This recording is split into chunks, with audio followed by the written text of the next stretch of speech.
দিলাম। আগে তো থাকতো এইভাবে একটা পিস, এখন হচ্ছে 2টা পিস। আমার স্মার্ট কার্ডের ডেট হচ্ছে 20/3/2026, তার মানে জানুয়ারি ফেব্রুয়ারি মার্চ। বলছিলাম দেখেন কাকু কাকু কাকু এটা কি হাত ধরলেন একটা গাড়ির গতি, মা গো মা।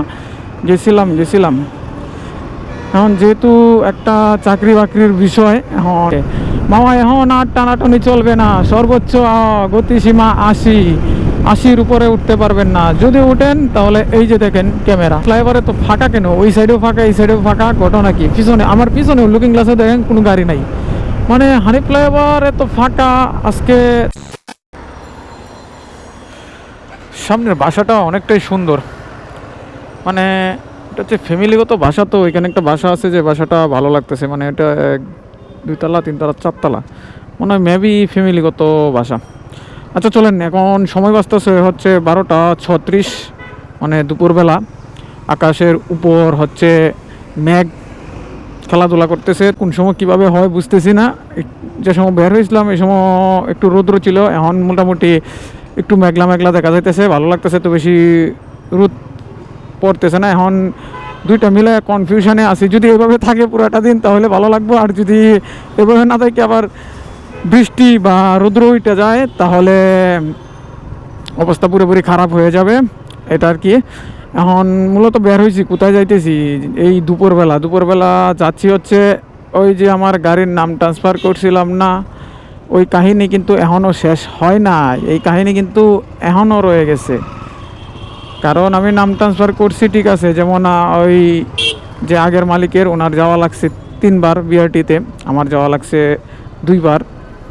আমার 3বার যাওয়া লাগছে, কারণ একদিন তো ফিঙ্গারপ্রিন্ট দিতে পারি না, দেওয়া হয় নাই ওই মালিকের, এই জন্য আর কি। ও আচ্ছা, ওই মালিকের 4-5 যাওয়া লাগছে, একদিন তো দিতেই পারে নাই, মেশিন নষ্ট। তারপরে আরেকদিন দিছে, দেওয়ার পর নাকি ফিঙ্গার ম্যাচ করে নাই, তারপরে দিন আবার যাওয়া লাগছে। কিন্তু মালিক একটা কথা বলছিল ওই লাস্ট 4 দিনের দিনও যাওয়ার আগে দিয়ে, যে ভাই যদি এখনও ঝামেলা হয় তাহলে আমার মানে টাকা আপনার নিয়ে যান, গাড়িটা আমাকে দিয়ে যান, ঠিক আছে? এভাবে উনি কথাটা বলছিল। বাট এই গাড়িটা এখানে দাঁড়ানো কেন? ঘটনা কি? এই গাড়িটা এখানে দাঁড়ানো আছে কেন? আচ্ছা, সামনে আরেকটা গাড়ি আছে। আচ্ছা, মানে এভাবে আর কি আমারে বলছিল। বলার পর উনি, হ্যাঁ, মানে আমি কনফিউশনে পড়ে গেছিলাম যে আমি কি করব। দেখেন এত কষ্ট করে একটা গাড়ি কিনছি, ওই গাড়িটা যদি আবার রিটার্ন দিয়ে দিতে হয়, ঠিক আছে, আমার জন্য খারাপ লাগে। হ্যাঁ, উনি টাকা দিবে না যে তা না। দেন একটা আপনি গাড়ি একটু যত্ন কইরা চালাইতেছেন, বা আপনার মতো আপনি ওই বাইকটাকে গুছায় নিছেন, গুছায় নেওয়ার পর যদি ওই গাড়িটা আবার আপনার হাত থেকে চইলা যায়, আপনার ভুল ছাড়াই আপনার হাত থেকে চইলা যায়, তাহলে আপনার কাছে কেমন লাগবে? তেমন আমার ক্ষেত্রেও তেমনটাই হয়েছে। আমি ঠিক আছে যে গাড়ি কিনছি, কেনার পর মানে এই নাম ট্রান্সফার অনেক দিন ধরে করি নাই, তারপরে নাম ট্রান্সফার করতে গেছিলাম, এই জন্য এই কাহিনিটা হয়েছে। যাই হোক, বাই চান্স কোনো কিছু হয় নাই, গাড়িটা আমার কাছে রয়ে গেছে। আমার মূলত যেটা ভাবছিলাম এটা হয় নাই, এখন ওনার ফিঙ্গারপ্রিন্ট দেওয়া শেষ। হ্যাঁ, কিন্তু আমি আরেকটা ভিডিওতে বলছিলাম না যে উত্তরা বিআরটিতে আমি ফিঙ্গারপ্রিন্ট দেবো, ওইখানে কিন্তু ফিঙ্গারপ্রিন্ট দিতে পারি নাই। বাট এখন চিন্তা করলাম, এখন যদি আজকে আবার উত্তরা বিআরটিতে যাই, তারপরে যদি ওইখানে আবার ফিঙ্গার না দিতে পারি তাহলে আবার একটা ব্যাড বাস খেতে হবে। সেই জন্য আজকে বের হয়ে গেছি ইকুরিয়া বিআরটির উদ্দেশ্যে। ওইখানে গিয়ে আবার আজকে গিয়ে আমার ফিঙ্গারটা দিয়ে দিব, তারপরে আবার একটা ভয়ে আসি, ট্যাক্স টোকেনের মেয়াদ নেই। কারণ যেহেতু আমি আমার ফিঙ্গারটা দিতে পারি নাই, সেহেতু আমি ট্যাক্স টোকেনের মেয়াদটা এখনও বাড়াইতে পারি নাই, সেই জন্য আমি একটু ভয়ে আছি। যদি রাস্তায় কোনো পুলিশ ধরে তাহলে আমি কি বলবো তাদের, ওইটা চিন্তা করতেছি। আচ্ছা, এখন দেখি আজকে গিয়ে যে 2টা কাজ করব, যে ফিঙ্গারপ্রিন্টটা আজকে মাস্ট বি দেওয়ার চেষ্টা করবই যেভাবে হোক। আর কথা হলো যে আজকে আমি আমার ট্যাক্স টোকেনের মেয়াদটাও বাড়ানোর চিন্তা ভাবনা করে ফেলবো, কারণ ভাই এভাবে আর কতদিন, এভাবে জীবন চলে না ভাই, এভাবে চলে না। আর একটু যাই ঝামেলাতে আছি, একটু আমার চাকরি বাকরি বিষয় নিয়েও আমি একটু ঝামেলাতে আছি, জানি না কি হয়, কবলে হয়তো বা চাকরিটা চলে যাবে। আমি আগেও একটা কথা বলছিলাম, দেখেন কাকু কাকু কাকু এটা কি হাত ধরলেন একটা গাড়ির গতি, মা গো মা। গেছিলাম এখন যেহেতু একটা চাকরি বাকরির বিষয়, এখন কি করব না করব আমি বুঝতেছি না, যে মাথায় ধরতেছে না, কারণ আমার ফ্যামিলি আছে খুব প্রেসারে। চাকরিটা যদি চলে যায় তাহলে আমি একবারে শেষ। অলরেডি কিন্তু আজকে কত তারিখ, মাসের হচ্ছে 20 তারিখ, আমি কিন্তু এখনও আমার কোম্পানি থেকে আমি বেতন পাই নাই। হ্যাঁ, আর বের হয়েছি তো মনে করেন আকাশের অবস্থা তো দেখতেই আছেন, রৌদ্র আছে, হালকা হালকা তাপও আছে, তারপরে বৃষ্টির ভাবও আছে। এই মনে করেন বের হইয়া যাইতেছি, তবে আজকে যাইলাম হয় না। আজকে মনে করেন আমার অফিসে, আমি অফিসের এখনও চাকরি ছাড়ি নাই, যেহেতু বেতন দিতেছে না, চাকরি করে ছাড়বো। আমি এখনও অফিসের যেহেতু আজকে কোনো কাজ নাই, সেহেতু আজকে কইছি যা আমার কাজটা সাইরে আসি, সেই জন্য বের হয়ে গেলাম। কিন্তু রাস্তায় দুপুরবেলা তো ট্রাফিক অনেক থাকে, এটা আমরা জানি, কিন্তু ওই অনুযায়ী আজকে ট্রাফিক কম দেখতেছি। আজকে ট্রাফিকের পরিমাণ খুবই কম, ট্রাফিক এত পরিমাণ নাই। আর ইদানিং মনে করেন আমার সাথে কিছু কিছু কাহিনী ঘটতেছে এমনভাবে যে বলার বাহিরে ভাই, বলার বাহিরে। দেহ দেহ এই বাসগুলা কোথা থেকে কোথায় আসে, বাবারে বাবা, ওরা কি মেরে দেবে?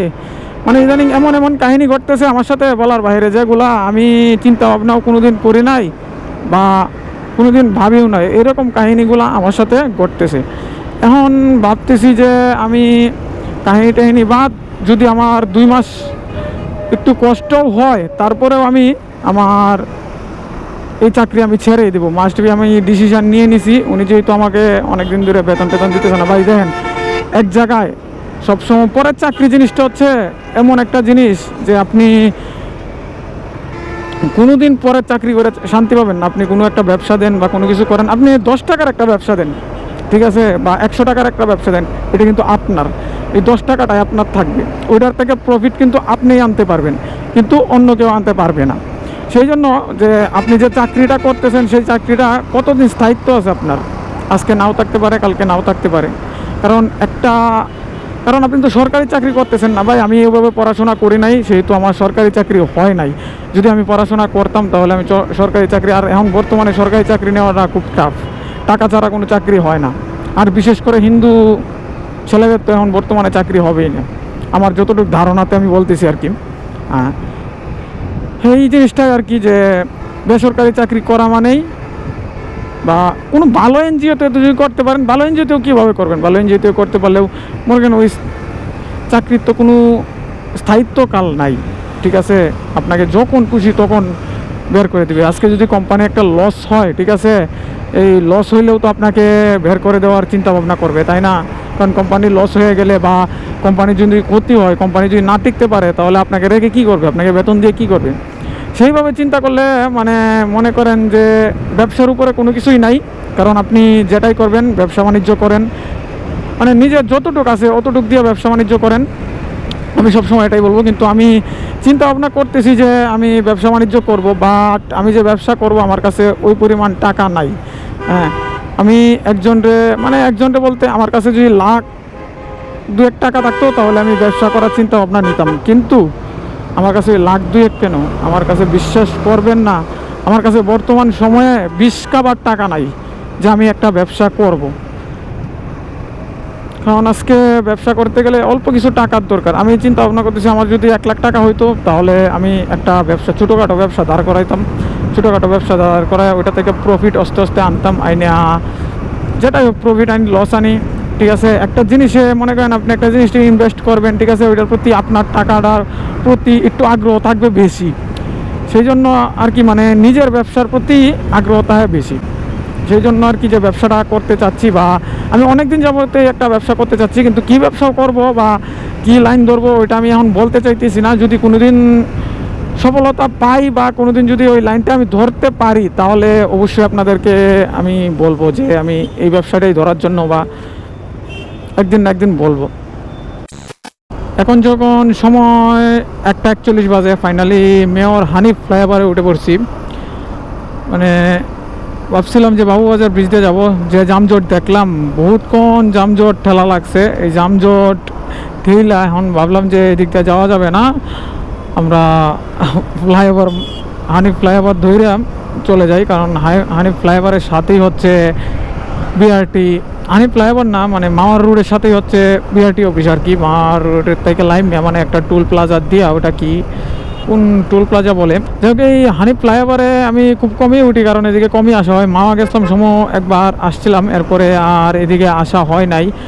বাট এই রাস্তাটার মধ্যে সবচেয়ে একটা জিনিস, এই ডাবল লাইন তো, একটা গাড়ি গেলে একটা গাড়ি পাস করা যায় না, এই জিনিসটা একটু টাফ হয়ে যায়। কিন্তু আবার যদি ওই সামনে চলে যাই, বড় রাস্তা চলে যাই, তাহলে আবার আরেকটা গাড়ির ওভারটেক করা যায়। তবে এই রাস্তার মধ্যে একটা রিক্সের বিষয় আছে, কি জানেন? রাস্তার মধ্যে মানে সামনে গেলে দেখতে পারবেন যে আমি একদিন ওই দিন একটা ভিডিওতে দেখলাম যে রিক্সের বিষয়টা হচ্ছে যে ওই যে রাস্তার মধ্যে যে কিন্তু ওই যে স্টিলের ইয়াগুলো আছে না, পাতগুলো আছে না, পাতগুলা, এই পাতগুলোর মধ্যে স্লিপ কাইটে মানে পড়ে গেছে, মানে আড়াআড়ি হইতে গিয়ে যে এই পাতগুলা কিন্তু এভাবে দেওয়া আছে সোজাসুজি। এটি মানে ইয়া করতে গিয়া মানে একজন বাইকার পড়ে গেছে। ওই বাইকটা হয়তো একটু রানিং কম ছিল, কারণ জামজট ছিল, রানিং কম ছিল, বৃষ্টি হয়েছিল, এই জন্য পড়ে গেছিলো আর কি। এই যে এই পাতগুলোর মধ্যে স্লিপ কাইটে পড়ে যায়। তবে এই জিনিসটা থেকে সবারই সাবধান থাকতে হবে, এটা আর কি। আর এই ফ্লাইওভারের উপরে সবচেয়ে গতিসীমা দিছে কত জানেন? 60। আসলে 60 কি ফ্লাইওভারে থাকে? আমার তো মনে হয় না কোনো গাড়ি যে 60 গতিসীমা মানে। বাংলাদেশে কোনো গতিসীমা কেউই মানে না, আসলে বাস্তব কথা যেটা। এই অ্যাম্বুলেন্সটাই তো গতিসীমা মানতেছে না, এখানে কিন্তু 60 গতিসীমা দেওয়া, কিন্তু অ্যাম্বুলেন্সটা দিতে 60-এর উপরে। মানে এই আর কি পরিস্থিতি চলে। কিন্তু আজকে হানিফ ফ্লাইওভারে তো ফাঁকা কেন? ওই সাইডেও ফাঁকা, এই সাইডেও ফাঁকা, ঘটনা কি? পিছনে, আমার পিছনে লুকিং গ্লাসে দেখেন কোনো গাড়ি নাই। মানে হানিফ ফ্লাইওভারে তো ফাঁকা আজকে, তাও আবার বৃহস্পতিবার দিন, ঘটনা কি? এটা তো আমার মাথায় কাজ করতেছে না। হ্যাঁ, এত সুন্দর ফাঁকা রাস্তা পাবো এই হানিফ ফ্লাইওভার, এটা ভাবতে পারি না। হয় কোনো জায়গায় জাম আছে শিওর, যে কোনো জায়গায় একটা জটলা আছে, নয়তো এত সুন্দর ফাঁকা থাকার কথা না। তবে হানিফ ফ্লাইওভারে উঠলে একটা রিক্সের বিষয় ভাই, এই জিনিসটাই সবসময় সবাই মাথায় রাখবেন। এই যে দেখেন পাতগুলা, এই পাতগুলা সবসময় কীভাবে পার হওয়ার চেষ্টা করবেন। এই যে দেখছেন জটলা, এই যে গাড়িটা ইয়ে করবেন, পাতায় রেখে পরে পার হওয়ার চেষ্টা করবেন, নয়তো বা আপনি পরে যাওয়ার থাকবে, রিক্স থাকবে বেশি। সেই জন্য এইভাবে পার হবেন। কারণ এর মধ্যে স্লিপ কাইটে অনেক বাইকার পড়ে যাইতে দেখছি, অনেক বাইকার।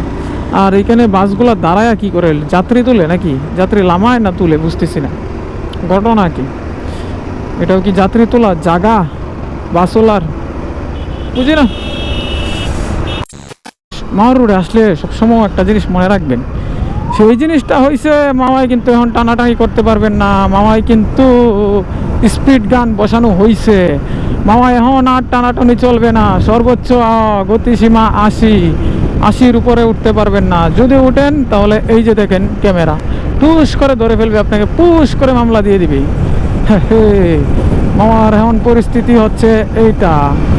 আর মোটামুটি ভালোই লাগছে, কারণ যেহেতু রৌদ্র নাই সেহেতু ভালোই লাগছে। যদি রৌদ্র থাকতো তাহলে অবস্থা খারাপ করে দিত, কারণ রৌদ্রের তাপটা একটু কম আছে। এই গাছগুলো তো সুন্দর লাগতেছে। আর মাওয়ার রুটটা এত পরিমাণ স্মুথ ভাই, আসলে রাইড করলে যে বোঝাই যায় না যে আমি কত গতিতে রাইড করতেছি, এত পরিমাণ স্মুথ। আর এটা তো কমিউটার সেগমেন্টের বাইক।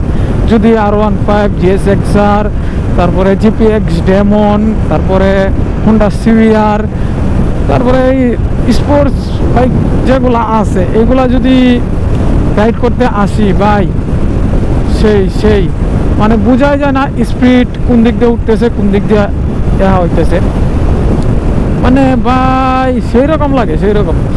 মানে আসলে কিছু রাস্তা আছে, যেমন 300 ফিট, ঠিক আছে, তারপরে মাওয়া, তারপরে হচ্ছে এইগুলা, তারপরে চিটাং রুট, তারপরে আরও কিছু রুট আছে যেগুলাতে মানে আমাদের মানে রাইড করে মানে মজা পাওয়া যায়, ঠিক আছে। কিন্তু ওই রাস্তার মধ্যে রিক্সও আছে। রিক্সটা কীরকম জানেন? যে আপনি রাইড করতেছেন, হ্যাঁ, তো হঠাৎ করে দেখবেন এই যে বাস, ট্রাকে কম, কিন্তু বাসগুলায় চাপ দেয়, হাইওয়েতে বেশি। ওই জিনিসটা কিন্তু বেশি। এই যে দেখছেন কীভাবে চাপ শুরু করছে, তাই সে মাওয়া রোডে এই জিনিসটা অহরহ চলে, মানে অল টাইম, অলওয়েজ। এই মাওয়া রোডে সবসময় সেফটি, তারপরে চোখ কান খোলা রাইখা রাইড করতে হয়, নয়তো গেছে আপনার জীবন বাসের নিচে, চাকার নিচে চাপা। এটা হচ্ছে কি নদী বলে, কি নদী ভুলে গেছি, কি ব্রিজ বলে, কমেন্টে জানাবেন এটা কি ব্রিজ বলে।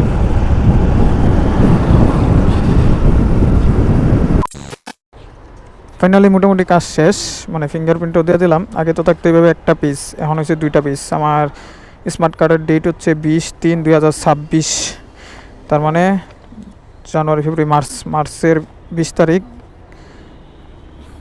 হচ্ছে আমার ফিঙ্গারপ্রিন্টের ডেট। আর ইংলিশের টেক্সট টোকেন যেটা আবেদন করছিলাম যে আমার, জি ভোটার আইডি কার্ডের ফটোকপি লাগবে। হ্যাঁ ভোটার আইডি কার্ডের ফটোকপি দিছি তো। দিছেন? ওটা দিছেন?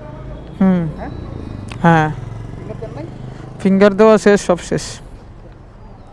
ও আচ্ছা, টেক্সট টোকেন মানে টেক্সট টোকেনে যেটা ভাবছিলাম যে আমার নামে আসবে কিনা, ফাইনালি যে কনফিউশনে ছিলাম যে আমার নামে চলে আসছে। চলেন, এখন মোটামুটি কাজ শেষ, গাড়ির যাই ঝামেলা পুরাপুরি শেষ, আর কোনো ঝামেলা নাই। ঝামেলা আরেকটা আছে, ঝামেলা হচ্ছে আরেকটা কোনটা জানেননি, মার্চের 20 তারিখ আবার আসতে হবে স্মার্ট কার্ড নেওয়ার জন্য, বা 2-3 দিন আগে আসলেও হবে। এইগুলা মোটামুটি সব কিছু কমপ্লিট। ফাইনালি অবশেষে বিআরটির কাজ শেষ করে বের হইতেছি আর কি। যে প্যারায় ছিলাম এই প্যারাটা সব শেষ হইলো আর কি। এখন দেখি ওই ইয়েটা একটু লিমিটেটিং করব, মানে যেটা টেক্সট টোকেনের কাগজটা ওইটা লিমিটেটিং করব, মানে করে ফেলবো। আর ওই কাগজটা তো হয়তো বা লিমিটেটিং করা যাবে না, আগে তো একটা ছিল, যেটা নাম ট্রান্সফারের কাগজটা আগে তো একটা ছিল, এখন তো আর একটা না, এখন 2টা হয়ে গেছে, 2 পেজ হয়ে গেছে, সেই জন্য আর হইতেছে না। তবে ওটা এইভাবেই থাকবে, ব্যাগে রাখতে ক্যারি করতে হবে। যে এলাকাত স্মার্ট কার্ড না হইতেছে এলাকাত একটু অপেক্ষা করতে হবে। তার মানে মারি মা 4-5 মাসও ক্যারি করতে হবে এটারে, খাইছে।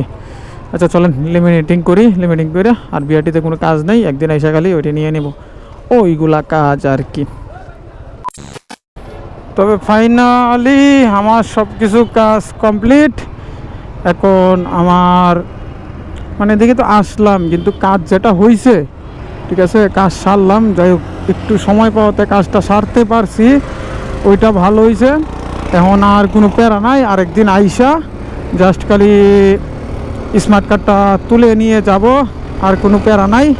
এখন আমার অফিসিয়ালি একটা কাজ পড়ছে, যেটা ফোন আসছে, যেতে হবে গাজীপুর, মানে গাজীপুর গিয়ে অফিসিয়ালি কাজটা সারতে হবে ওই আর কি। যাই হোক, এই সময়টা পাওয়াতে আমার জন্য একটা প্লাস পয়েন্ট হয়েছে যে আমি ফিঙ্গারপ্রিন্টটা দিতে পারছি, তারপরে আমার মোটামুটি টুকটাক যে কাজগুলো ছিল কাজগুলো আমি সাইরা নিতে পারছি।